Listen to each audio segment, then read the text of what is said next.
Deserve nato tanan mag-Siargao karon tuiga. Pero pag dili pa kaya sa budget, bisita na lang ta sa Laalon Cafe and feel the island vibes of Siargao. Good morning travelers, welcome to another Kento Travels and naata karon sa Laalon Cafe dinhi sa saan Misamis Oriental. Along the highway lang gyud ni siya sa Purok 2 San Antonio before ang ulan. One of the best cafe gini ako naanaan dinhi sa Misamis Oriental.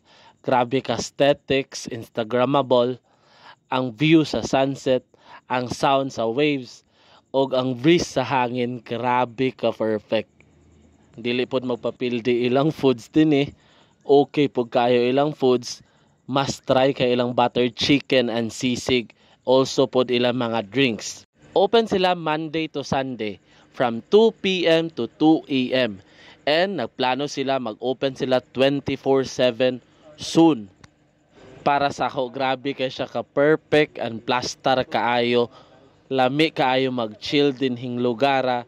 Labi na kuyog ni imong friends, family, and loved ones.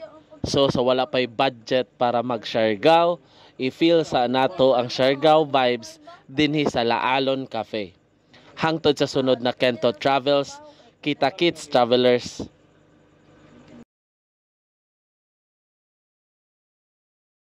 Fucking up cruising the deserts, I leave them with crucial concussions. Who getting punished? Take off your juice and then run it. I'm acting the fool in the public. Check out the drip.